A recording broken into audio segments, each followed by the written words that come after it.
안녕하세요, 여러분. 오늘 제가 들려드릴 이야기는 저희 어머니가 겪으신 일인데 정말 말로 표현할 수 없을 정도로 분노가 치밀어 올랐던 사건이었습니다. 제 어머니는 올해 72이세요.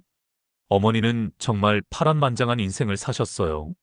서울 변두리 달동네에서 태어나셨는데 그때는 정말 하루하루가 생존이었다고 하시더라고요. 얘야, 오늘도 굶어야겠다. 할머니가 맨날 하시던 말씀이었대요.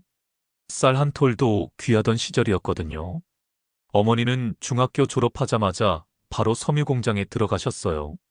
15살 어린 나이에 말이에요.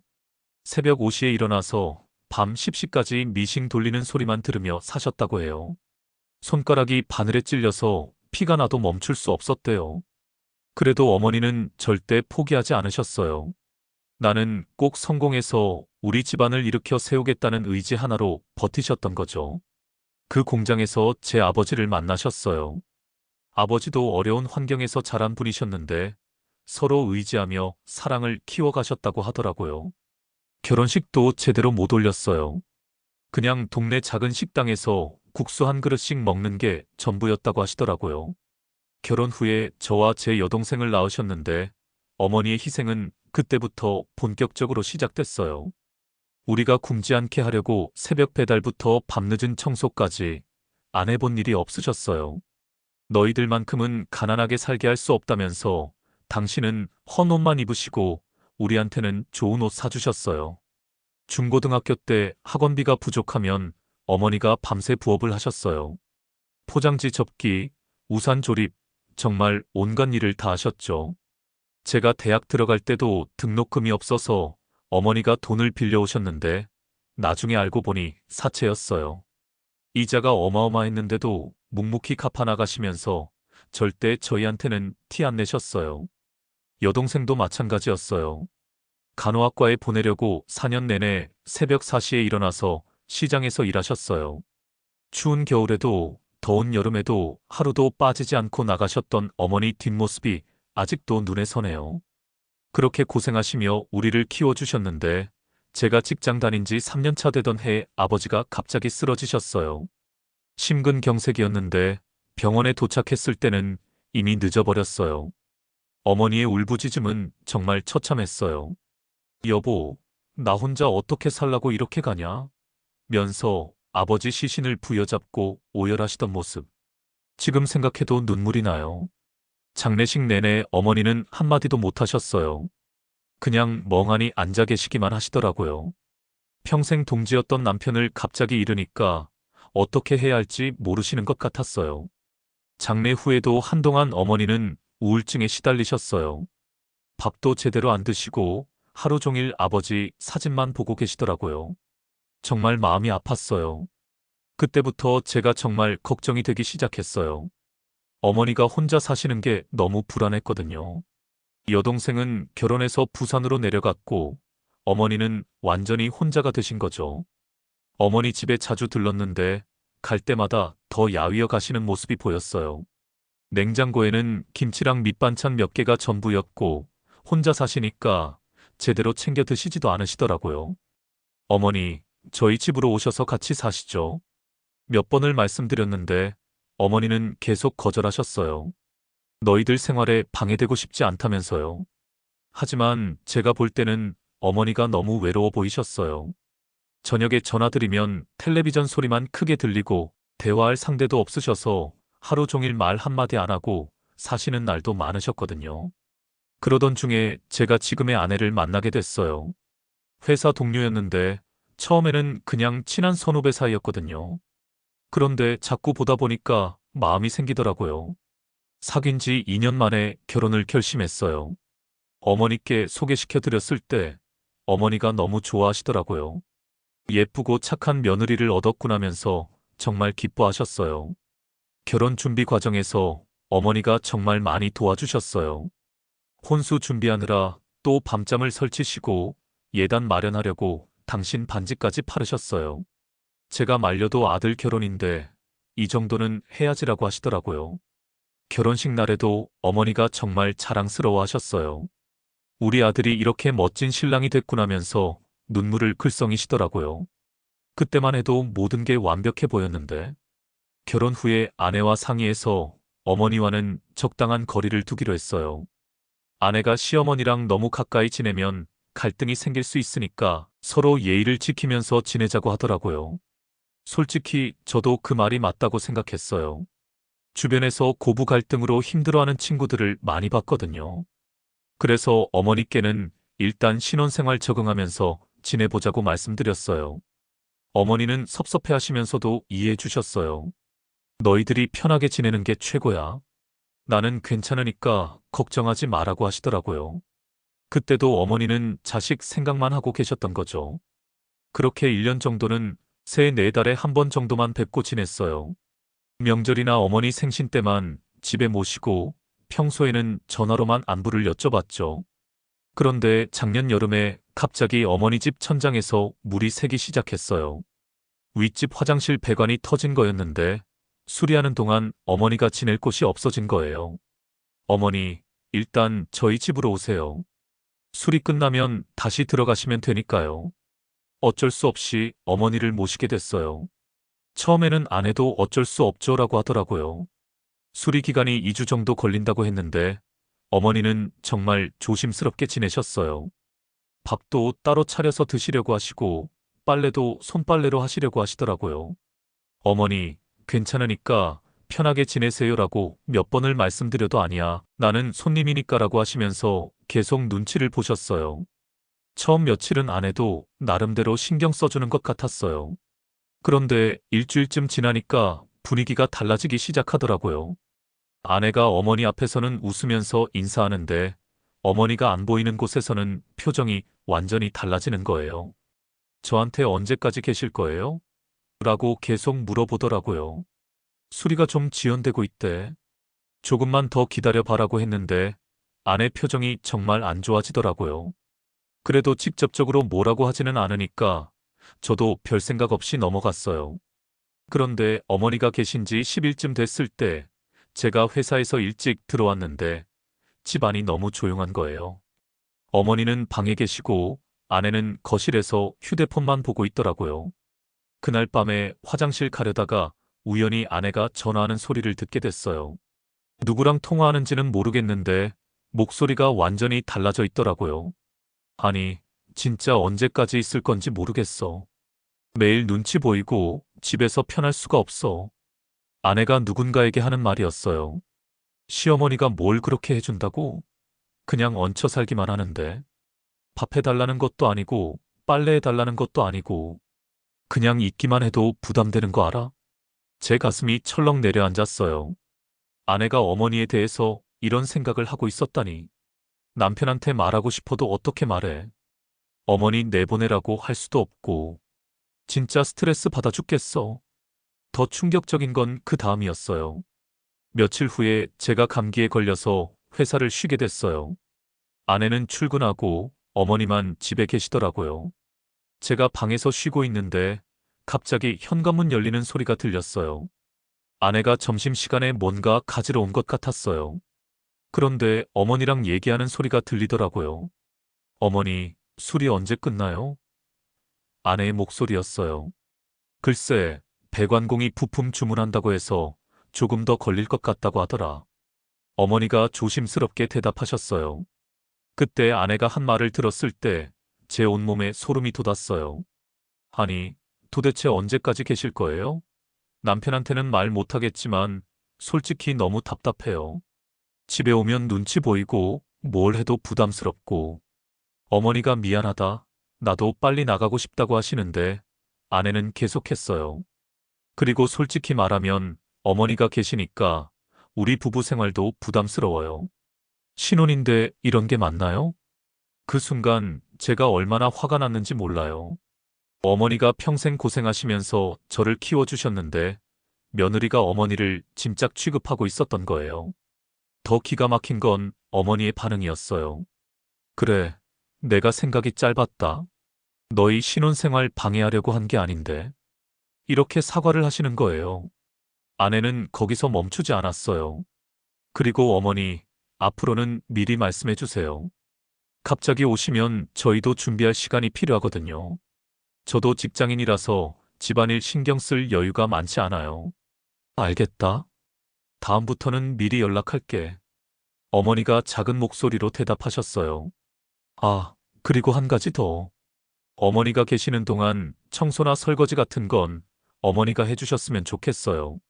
제가 회사 다니면서 집안일까지 다 하기는 너무 힘들거든요. 그 말을 듣는 순간 제 머리에서 뭔가 터지는 소리가 들렸어요. 어머니가 평생 남을 위해서만 살아오셨는데 당신 친아들 집에서 이런 취급을 받아야 한다니. 제가 방문을 확 열고 나갔어요.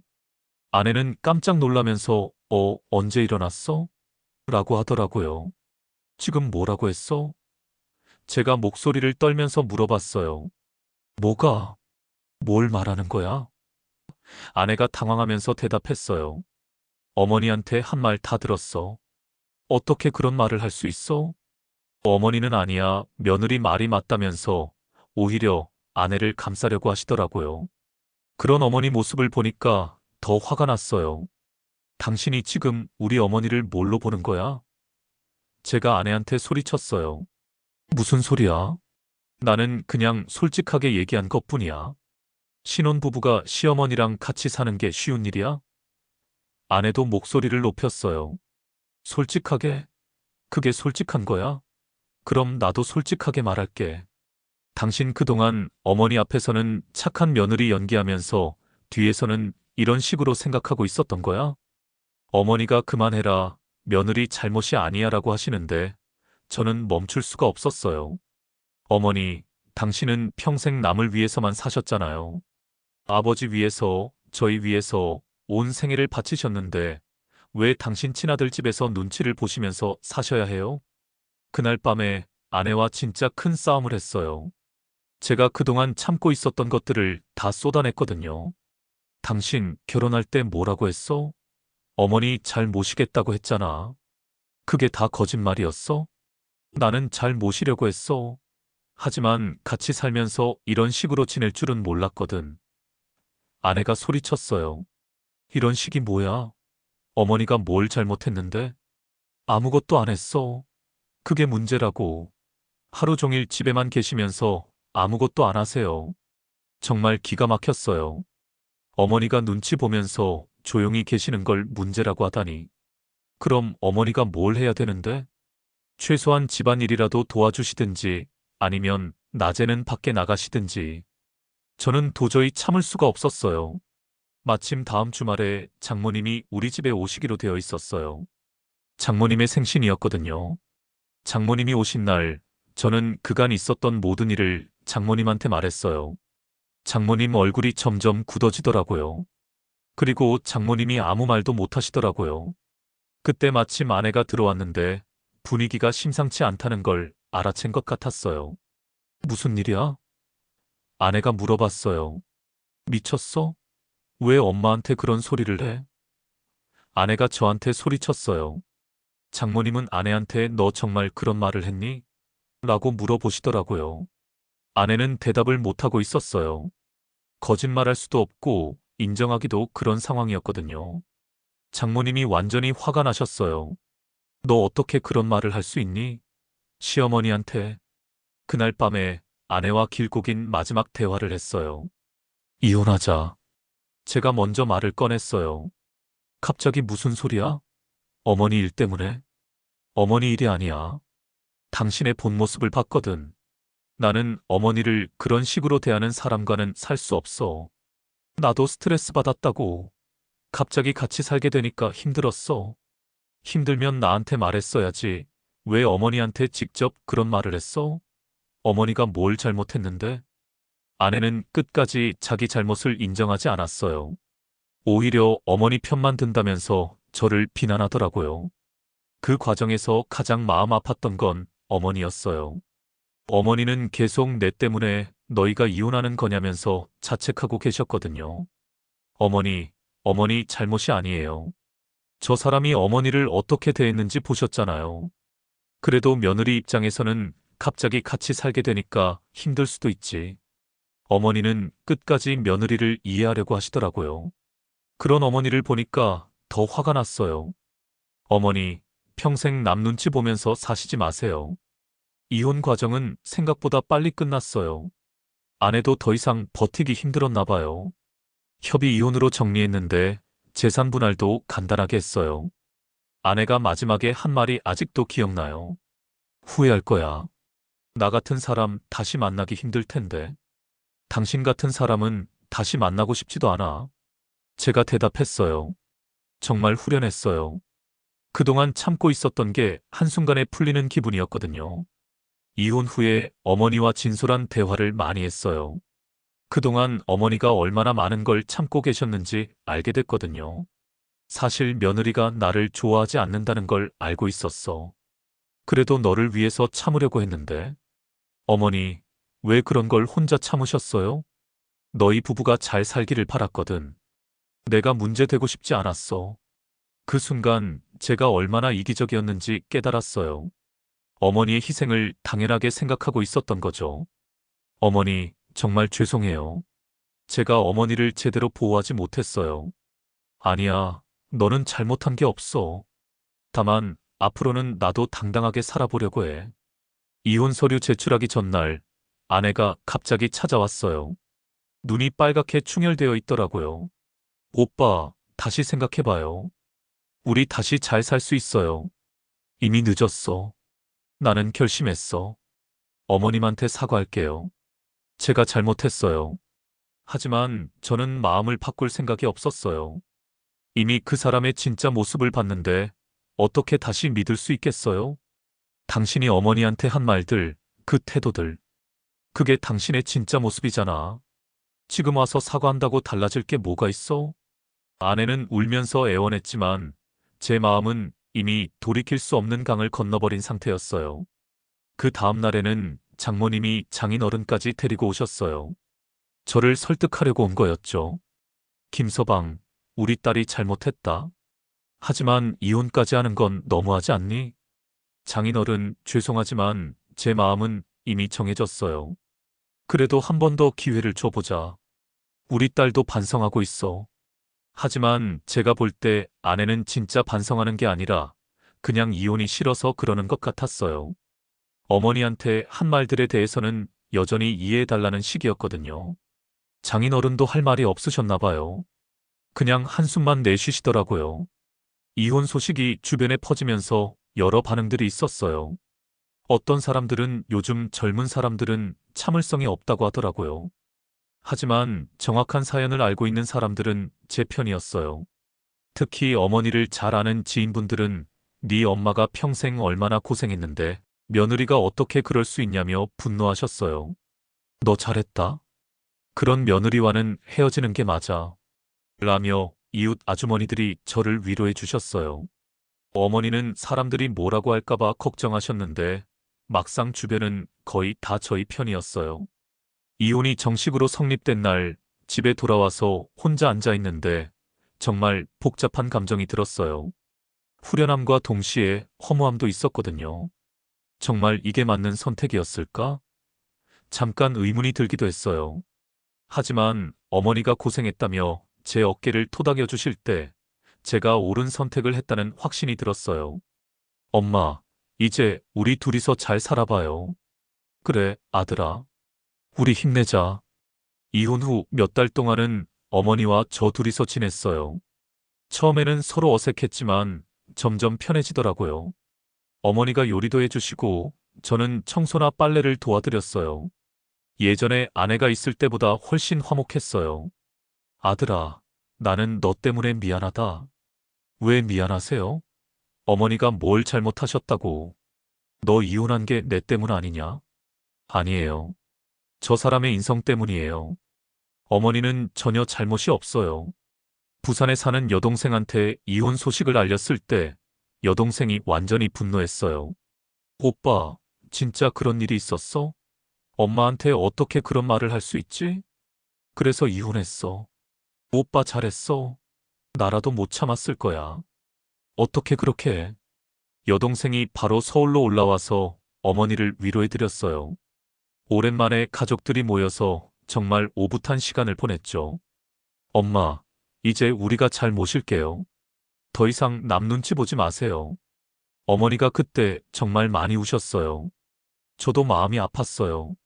이혼 후 몇 달이 지나니까 어머니가 많이 밝아지셨어요. 예전에는 항상 조심스러워 하시던 분이 웃음소리도 많이 내시고 당당해지시더라고요. 아들아, 나도 이제 내 인생을 살아보려고 해. 어떤 인생이요? 동네에서 운동활동도 하고 친구들도 만나고 그동안 너희들 뒷바라지만 하느라 내 친구도 없었거든. 정말 보기 좋았어요. 어머니가 당신만의 인생을 찾아가시는 모습이요. 회사 동료들이 자꾸 소개팅을 주선하려고 하더라고요. 너 이제 자유의 몸이잖아. 좋은 사람 만나야지. 하지만 저는 당분간은 재혼 생각이 없다고 했어요. 어머니와 지내는 시간이 더 소중했거든요. 지금은 어머니 곁에 있고 싶어요. 그동안 제대로 효도도 못했는데 동료들은 효자다라면서 이해해주더라고요. 이 모든 일을 겪으면서 제가 깨달은 게 있어요. 가족이라는 건 피로 맺어진 관계지만 그보다 더 중요한 건 서로를 존중하고 아끼는 마음이라는 거예요. 아내는 법적으로는 가족이었지만 어머니를 진심으로 가족으로 받아들이지 않았어요. 반면 어머니는 며느리를 끝까지 가족으로 생각하려고 하셨고요. 진짜 가족은 서로 힘들 때 의지할 수 있는 사람들이야. 어머니가 하신 말씀이에요. 정말 맞는 말씀이었어요. 지금은 어머니와 저, 그리고 주말마다 올라오는 여동생과 함께 평범하지만 행복한 일상을 보내고 있어요. 어머니는 동네 운동 모임도 하시고 가끔 친구분들과 여행도 다니세요. 예전에는 상상도 못했던 일들이에요. 저는 회사 일에 충실하면서 집에 오면 어머니와 대화하는 시간을 소중히 여기고 있어요. 오늘 회사에서 무슨 일 있었니? 별거 없었어요. 어머니는 오늘 뭐 하셨어요? 이런 소소한 대화들이 정말 소중해요. 이 모든 일이 끝나고 나서 생각해보니 제가 정말 중요한 걸 깨달았어요. 부모님의 사랑은 조건 없는 사랑이에요. 어머니는 제가 어떤 선택을 하든 항상 제 편이셨거든요. 심지어 이혼으로 인해서 상처받을까봐 걱정까지 해주셨어요. 반면에 아내의 사랑은 조건부였어요. 자기가 편할 때만, 자기에게 도움이 될 때만 사랑하는 거였죠. 진짜 사랑이 뭔지 이제 알겠다. 혼자 중얼거린 적이 있어요. 여러분도 가족의 소중함을 잊지 마세요. 특히 부모님을 소중히 여기세요. 세상에서 가장 무조건적인 사랑을 주시는 분들이거든요. 저는 이제 어머니와 함께 남은 시간들을 정말 소중히 보내려고 해요. 그리고 언젠가 정말 좋은 사람을 만나게 되면 그 사람은 저와 어머니를 모두 진심으로 사랑할 수 있는 사람을 만나려고요. 그런 사람이 나타날 때까지는 지금처럼 어머니와 함께 행복하게 살 거예요. 이번 영상은 사연을 바탕으로 각색된 이야기입니다. 끝까지 시청해주셔서 감사합니다. 영상이 재미있으셨다면 구독, 좋아요, 알림 설정 부탁드립니다.